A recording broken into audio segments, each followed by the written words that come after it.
center. Please stay on the line and someone will be with you shortly. Welcome to the System Overview. Today is July 14th, 2016.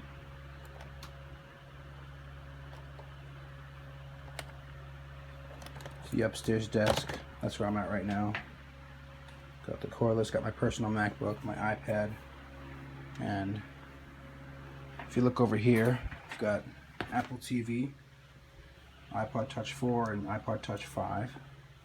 I got this 8-port Ethernet switch, my TV, my VCR and DVD player, rabbit ears for the TV, and if you look back there, I've got the original Hue bridge because I've got Philips Hue lights there. There's a light strip above the window and a light strip inside the closet.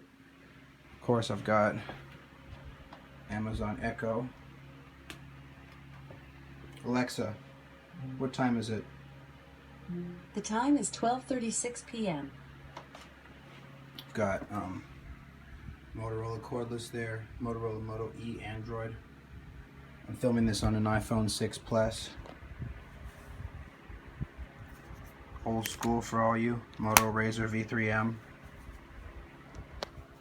I got the Echo remote actually. What time is it? The time is 12:36 p.m. Yeah, so it works. My Apple TV remote's there. And then the newest piece of old technology will be right here. This Dell Inspiron 7500 running Windows 2000. It originally shipped to me with Windows 98, and I put an upgrade in. I doubled the RAM. Now it has 128 megs of RAM. I know it's tiny, but it came to me with 64 megs of RAM, and I doubled it up. So it really runs nice now. Well, for Windows 2000. There's a lot of stuff I can do with it though, even in today's age. And you'll see that there is a Wi-Fi card plugged into one of the PC slots because this only has the only form of communication this has is parallel, serial, and of course RJ11 dial-up modem. Now the problem with these Netgear cards is that the range on them is so awful that it can't connect to my router. My router's in the basement. So what I had to do is on the Ethernet line up here, I added a Netgear wireless G router that has access control enabled on it, and the access control only allows this card to connect and nothing else. So that's basically like a little distance, and it's like its own antenna. And I don't have any Ethernet plugged in there, and then the cable just runs along to the switch. Now, all this stuff I have in my room is wired. You may ask, how do I get a wired connection up here? Because, of course, I can't run any Ethernet lines through the wall because of the way the house is built. So, if you look back behind there, you may or may not see an Ethernet line running. There it is, coming under the rug there. Behind the bookcase, right here. And it goes to an Apple Airport Express, which picks up the Wi-Fi signal, which is directly 2 floors below, and down converts it to Ethernet. And that's what brings the Ethernet upstairs to my room. I've got more Hue lights in my bathroom. There's 4 there, and there's 1 in the fan. Let me give a quick demonstration of that. Alexa, turn on master bedroom lights. Okay. Alexa, turn off master bedroom lights.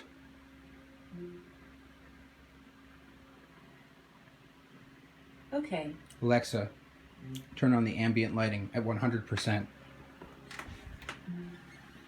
Okay. I don't know if you can see it there, but I know you can see it in the closet there. Alexa, turn off ambient lighting. Okay. Ambient lighting is a group I made that controls both the light strips. Master bedroom lights controls these 3 bulbs, that bulb, and the 2 light strips, and then main bedroom lights controls just the ceiling and this lamp right here. You can also call each light by its individual name, as in Alexa, turn on bedroom bedside flood lamp. Oh, she didn't hear me. Alexa, turn on bedroom bedside flood lamp. Okay.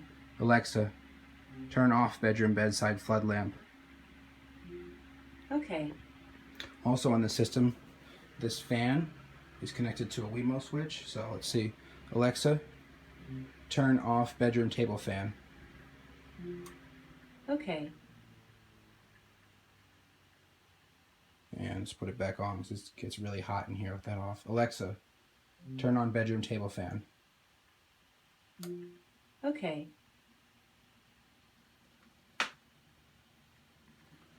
And also what I recently ordered was the Logitech Harmony Hub. So that, and then it controls all of this stuff. So let me move this debris out of here. And let's try, well, it has a better effect if you turn the lights on first. So let's see, Alexa, turn on master bedroom light. Oh, don't listen to me. Alexa, turn on master bedroom lights at 100%.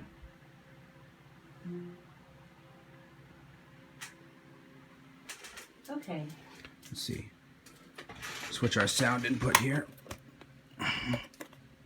It's very simple. I have the sound setup wired. I have on this little selector switch, I've got the TV audio is on that port. This is audio from the MacBook. And then this third button is audio wrapped around all the way around the room from that Dell. So let's see. Alexa, turn on TV upstairs. Let me straighten this out a little bit. I guess the fan is messing up her microphones. Alexa, turn on TV upstairs. Okay. There we go. And you'll notice the lights, the main bedroom lights go off, and the light strips, I don't know if you can tell, but they go to 35%. And the Harmony app is on my phone, so I can't really change the channel while I'm recording the video. But Alexa, turn off upstairs Harmony Hub. Okay. Let's see. Alexa, turn on VCR upstairs. Okay. See, the TV comes on and it will adjust itself to channel 3. Channel 3, there we go. And it activates the TV video button on there, so that way it shows up over coax. And there we go. And let's go ahead and shut that off. Alexa, turn off upstairs Harmony Hub. That fan must really be messing with her. Let me grab the Echo remote. Turn off upstairs Harmony Hub. Okay. Yeah, gotta grab the Echo remote because apparently with that fan blowing right at her, she's making her hard to hear. Turn on DVD upstairs. Okay. And you'll see the TV will automatically adjust to the component or AV input. Give it some time though.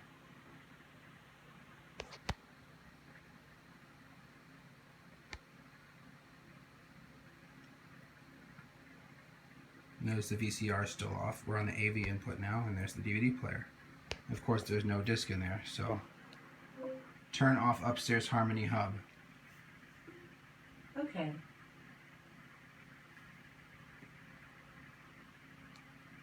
Turn on Apple TV upstairs. Okay.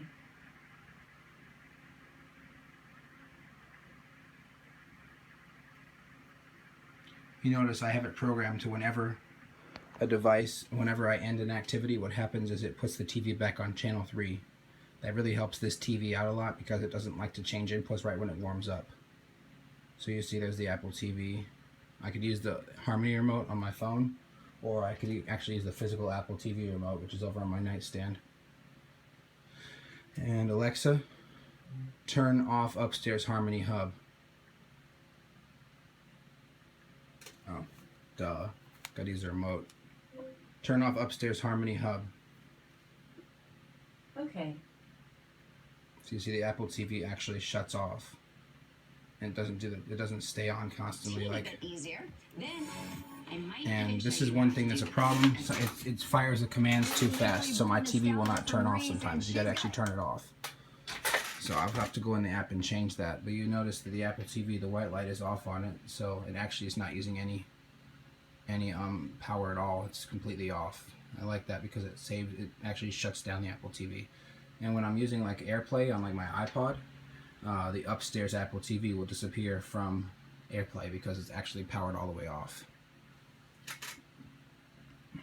Now, before I go downstairs here, I want to show one thing, and that is with this Dell. So let me go ahead and switch the sound input over to the Dell laptop. You see I've got this long AV cable. It turns into an instrument cable right here, a 1/4 inch, and then it turns back into an 1/8 inch, and then it plugs in as white and red to that over there. So let's wake this up. And let's do Control-Alt-Delete. Sign in as myself. So let's see, Broadnax W. It remembers me, which is a problem. I got to get that fixed. It's probably a group policy that needs to be pushed. I'll run the group policy manager. So there we go. This thing used to run XP because I tried upgrading it. However, it was so unbearably slow that it wouldn't work. And it looks like we're having another problem with it right now. And that is that my desktop is for some reason disappeared. I bet the Wi-Fi connection dropped out. Which is another thing. If it had the proper group policy, it would not allow it to log on without having the domain connectivity available. Yeah, it looks like we've lost our connection. So it's probably going to get pretty sticky right here because it has a bunch of policies it's programmed to pull from a server that to this machine is inexistent right now. So let me just go on as local admin to save some time.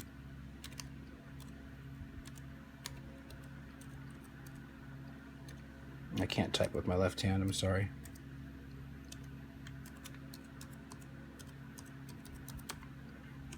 Dell laptop. Removed Internet Explorer. I hate it. I hate IE5. But I put the latest version of Firefox that runs on Windows 2000, and that's Firefox 12. Netgear WG511 V2 is connected to the upstairs desk, which is what that is. And it says we have internet access. You are not connected to the internet. Oh, now it's connected to the server. It was just being a little bit stupid with me. Let's log off of administrator. I'll try this again.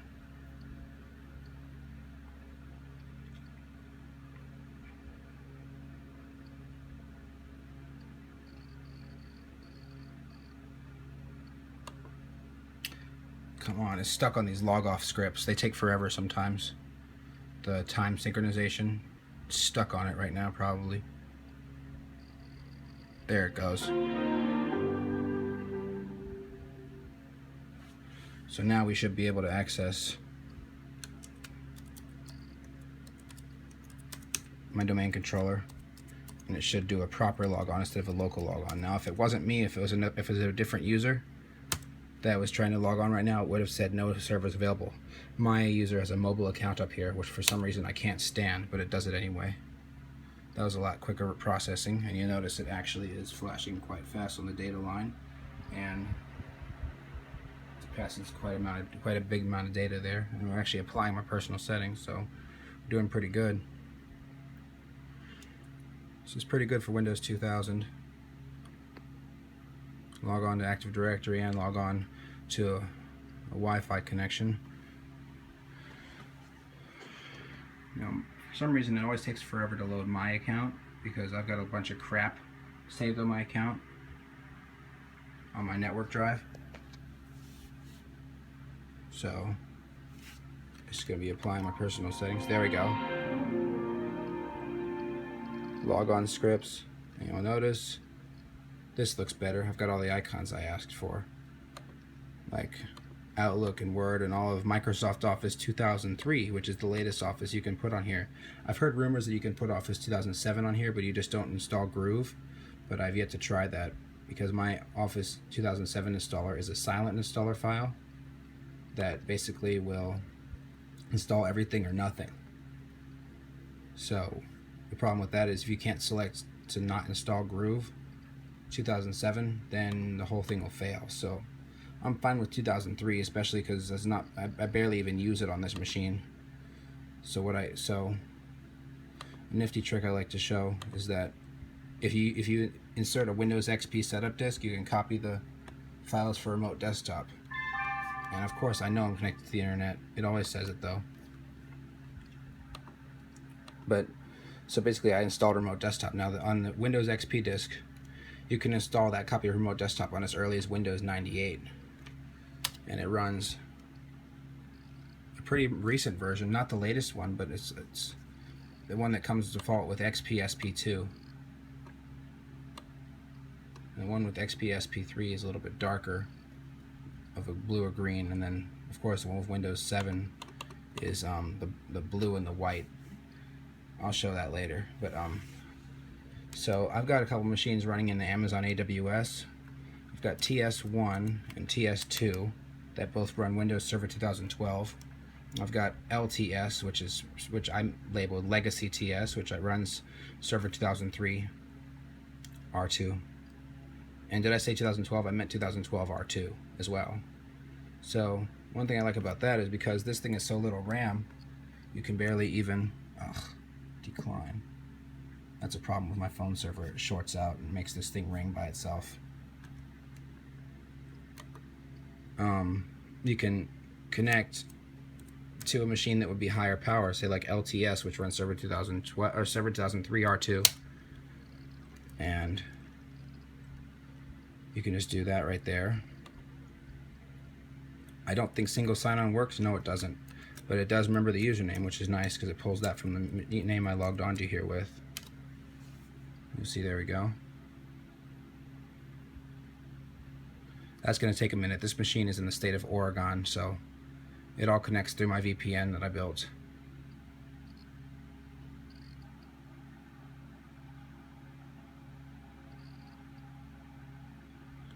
And now you'll see we have, on this one, we have Office 2007, because it's Server 2003. And we've got the Adobe Master Collection CS6, which is nice because I can use that on this old machine, which this machine by itself, without this remote desktop session, Windows 2000 can only have Adobe Master Collection CS2.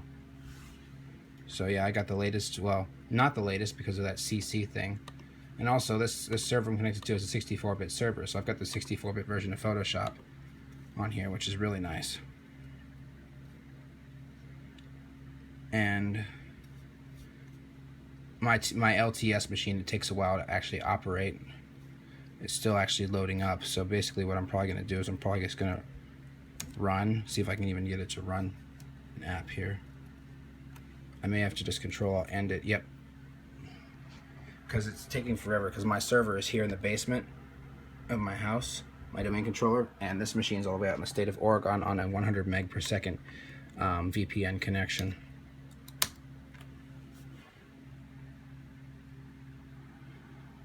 So yeah, this machine gets sticky sometimes, but yeah, running log off scripts should run pretty fast on this machine.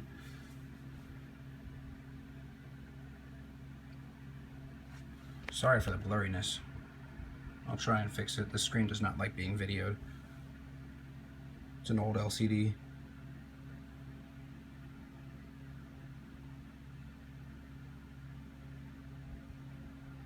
You see how much data is being passed because of remote desktop session.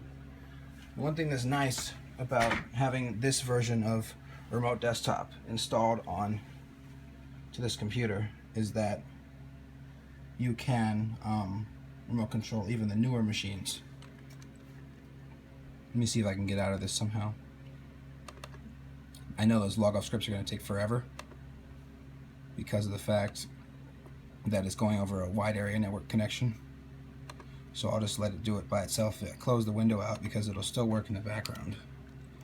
Now, one thing that I never thought would be possible because of how much the security standards have changed, is connecting to the TS1 or TS2. But you'll see that indeed it works fine, and that's pretty incredible. I mean, I had my friend come over, he's like, how'd you get Windows Server 2012 on this piece of crap laptop? I'm like, it's a remote desktop session. He's like, it looks like it's perfect. Of course, the domain membership is wrong. There is no user, I don't have a username on TS1, I have a username on the domain. So I've got to fix that.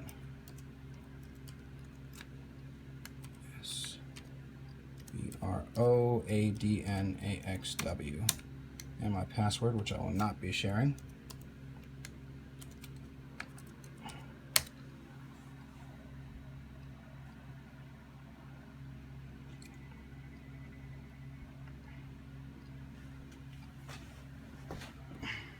I'll be back when this logs in.